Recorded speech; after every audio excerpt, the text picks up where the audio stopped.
Hello everyone, welcome to my channel. आज हम करने वाले हैं ब्रीदिंग एक्सरसाइजेस। ब्रीदिंग एक्सरसाइजेस से आपके लंग्स एक्सपांड हो जाते हैं, आपके हार्ट के लिए वो बहुत अच्छा रहता है और आपकी ब्रीदिंग टेक्निक्स जो हम आज करने वाले हैं उससे आपका नेजल ट्रैक भी अच्छा हो जाएगा, जो कि रेस्पिरेटरी प्रॉब्लम्स में काम आता है। इससे आपकी टोटल मेंटल ग्रोथ हो जाएगी। मेंटल हेल्थ के लिए ये बहुत ही अच्छे एक्सरसाइजेस है। इससे ऑब्जर्वेशन भी इम्प्रूव होता है और ये हमारी मेमोरी के लिए भी बहुत आवश्यक है। तो आज हम वो देखने वाले हैं। तो शुरू करते हैं अनुलोम विलोम से। तो सबसे पहले तो आप सुखासन में बैठ जाइए। हाथों की अब ये अंगूठा में यहाँ एक जेंटली प्रेस करूंगी और ये दो उंगलियों से, या ये दो उंगलियां मैं यूज करने वाली हूँ। तो यहाँ से मैं एक डीप ब्रीथ इन करूंगी और मैं मेरी सांस रोकूंगी 3 या 4 सेकेंड्स तक, और दूसरे मेरे नॉस्ट्रिल से मैं ब्रीद आउट करूंगी। वो वापस उसी नॉस्ट्रिल से मैं ब्रीद इन करूंगी और पहले वाले से मैं छोड़ दूंगी। बीच में हमें 4 सेकंड वो होल्ड करना है। अगर आप चाहे तो 4, 5 सेकंड, 6 सेकंड तक भी होल्ड कर सकते हो, लेकिन उसके लिए आपको प्रैक्टिस होनी चाहिए। तो ये हम शुरू करते हैं अनुलोम विलोम। अगर आपको सर्दी या जुकाम है तो आप ये मत कीजिए। ये मतलब कफ एंड कोल्ड जब अगर आपको हो तो ये आप उस दरमियान नहीं कर सकते हैं, लेकिन ये ना होने के लिए ये बहुत ही अच्छा एक्सरसाइज है। तो अनुलोम विलोम शुरू करते हैं। टेक अ डीप ब्रीथ इन,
तो डीपली हमें सांस लेनी है और ब्रीद आउट हमें धीरे से करना है। लेकिन ब्रीद आउट जब हम सांस छोड़ रहे हैं तब आप ध्यान रखिए कि आप ज्यादा से ज्यादा वक्त तक सांस छोड़ सके।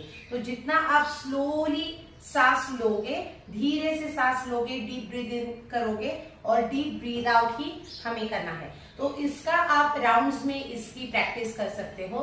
चाहे आप 20 या 25 बार एक राउंड में ऐसे आप शुरुआत कर सकते हो, लेकिन ये हमें करते रहना है। ये हमें डेली प्रैक्टिस में रखना है। अगर आपको डेली पॉसिबल भी नहीं है तो आप हफ्ते में 4 बार भी करोगे तो भी बहुत ही अच्छा वर्कआउट है ये।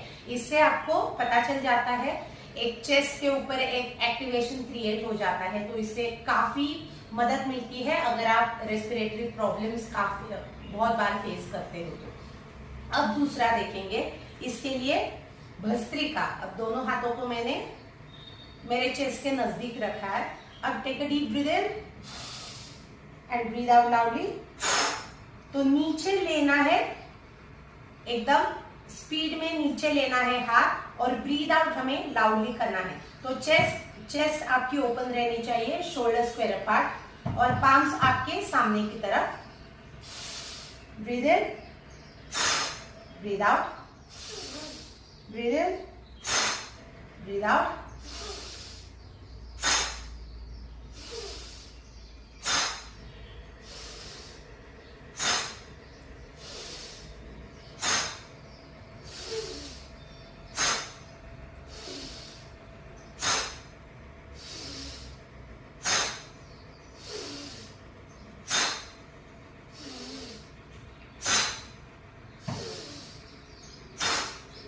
तो आपको एक वाइब्रेशन क्रिएट हो जाएगी। यहाँ पे आपको एक जर्क महसूस होगा, यहाँ पे काफी एक मूवमेंट आपको महसूस होगा, तो और चेस्ट के ऊपर एक वाइब्रेशन क्रिएट हो जाएगा।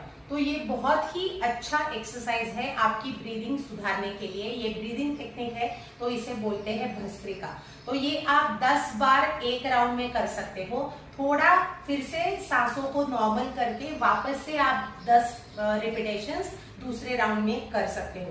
धीरे धीरे इसके रिपीटेशंस बढ़ाइए। जैसे आप करने लगोगे तो आपको महसूस होगा कि यहाँ पे एक प्रेशर बढ़ रहा है, चेस्ट के ऊपर प्रेशर बढ़ रहा है, बट वो अच्छा प्रेशर है, तो इसे बोलते हैं भस्त्रिका।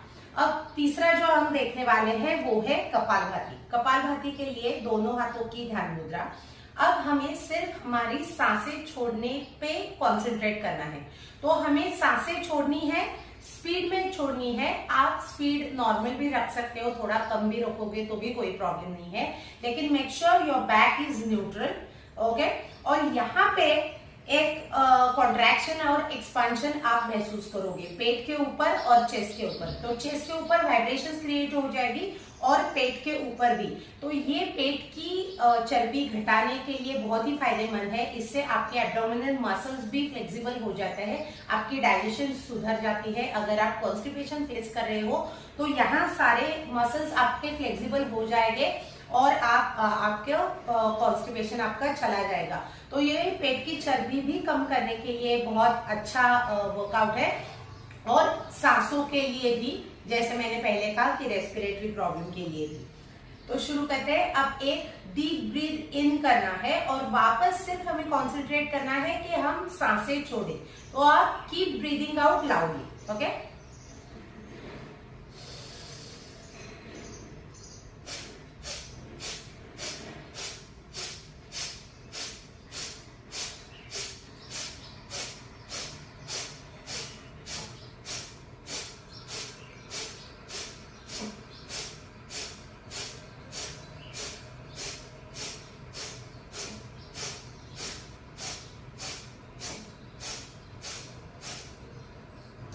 जैसे आपने अभी देखा कि सिर्फ ब्रीद आउट करने पर ही हमें कंसंट्रेट करना है कि ब्रीदिंग लाउडली। ये बहुत महत्वपूर्ण चीज है कि आपने यहाँ पे अगर देखा होगा पेट के ऊपर, तो एक कंटिन्यूअस आपको मूवमेंट दिखाई देगा। और ये जरूरी है कि हमारी बॉडी स्टेडी भी होनी चाहिए, लेकिन इसी के साथ साथ हमारी बॉडी काम भी होनी चाहिए। तो आपकी बॉडी आप काम रखिए, आपका ब्रीथ पहले नॉर्मल कीजिए और फिर इसको शुरुआत कीजिए। तो ये भी एक राउंड में आप 25 या 30 बार आप करके स्टार्ट कर सकते हो। अगर आप यूज टू हो, अगर आप प्रैक्टिस में हो, तो आप 40 बार भी इसे करके एक राउंड में 40 या 50 बार भी काउंट्स ले सकते हो, ओके। वापस से करते हैं। 25 या 30 बार तो करने की कोशिश कीजिए और प्लीज मेरे साथ बैठिए और मेरे साथ इसे स्टार्ट कीजिए। तो अगर आप अभी से प्रैक्टिस करोगे तो आपको आइडिया आ जाएगा और अंदर से आपको एक चेंज महसूस होगा। यहाँ पे काफी एक वाइब्रेशन क्रिएट हो जाएगा और वो भी होना भी चाहिए। इससे आपके लंग्स एक्सपांड हो जाते हैं। हार्ट डिसीज के लिए, ये हार्ट डिसीज कुछ ना होने के लिए, वो प्रिवेंशन के लिए ये बहुत ही अच्छा एक्सरसाइज है।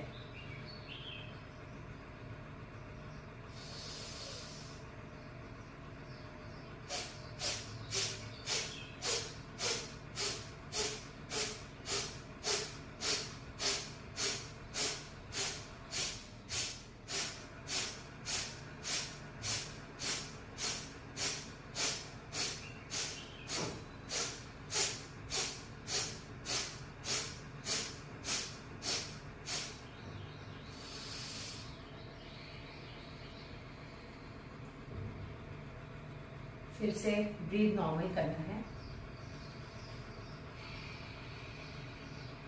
बॉडी स्टेडी करनी है।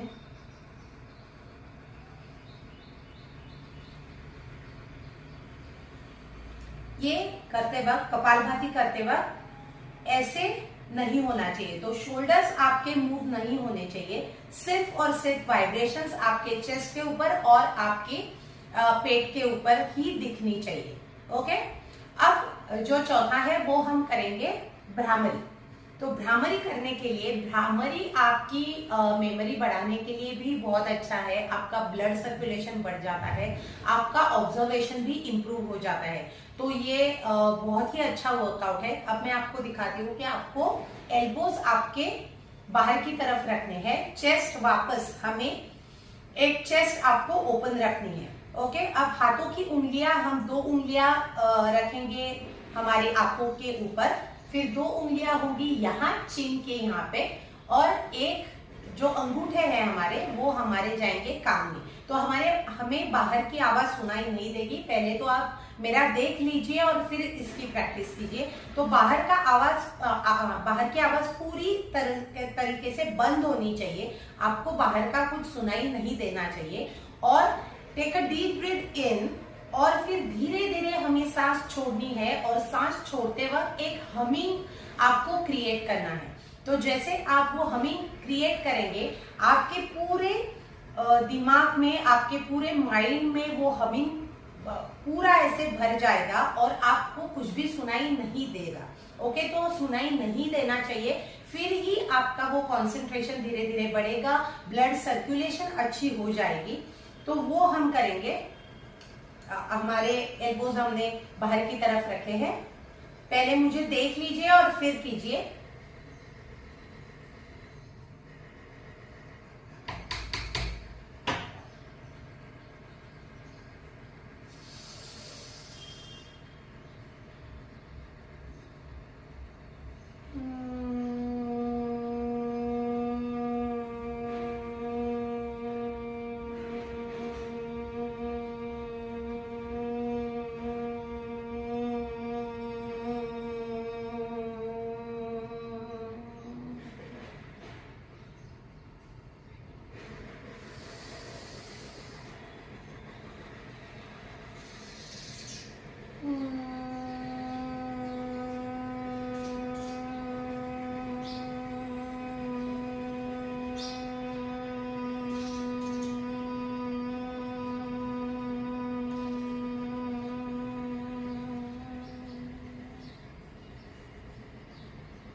तो जैसे मैंने अभी दिखाया कि जब आप डीप ब्रीथ इन कर रहे हो तब आपका पेट बाहर निकलना चाहिए, और जब आप ब्रीथ आउट कर रहे हो, जब आप सांस छोड़ रहे हो धीरे धीरे, तब आपका पेट अंदर अंदर जाना चाहिए। तो ये भी आप ध्यान में रखिए कि ऐसे ही मूवमेंट आपकी पेट की हो रही है या नहीं। तो इसे बार बार करने की कोशिश कीजिए। 4 या 5 बार, एक राउंड में आप 4 या 5 बार तक कर सकते हो। वापस दूसरा राउंड लीजिए और धीरे धीरे इसकी प्रैक्टिस बढ़ाइए। जैसे आप इसकी प्रैक्टिस ज्यादा से ज्यादा करोगे तो ज्यादा से ज्यादा फायदे आपको जरूर मिलेंगे। होपफुली आपको ये वीडियो अच्छा लगा होगा। तो इसे अगर आपको पसंद आया है तो इसे लाइक कीजिए, शेयर कीजिए और सब्सक्राइब कीजिए। अगली वीडियो में मिलते हैं, तब तक के लिए बाय बाय।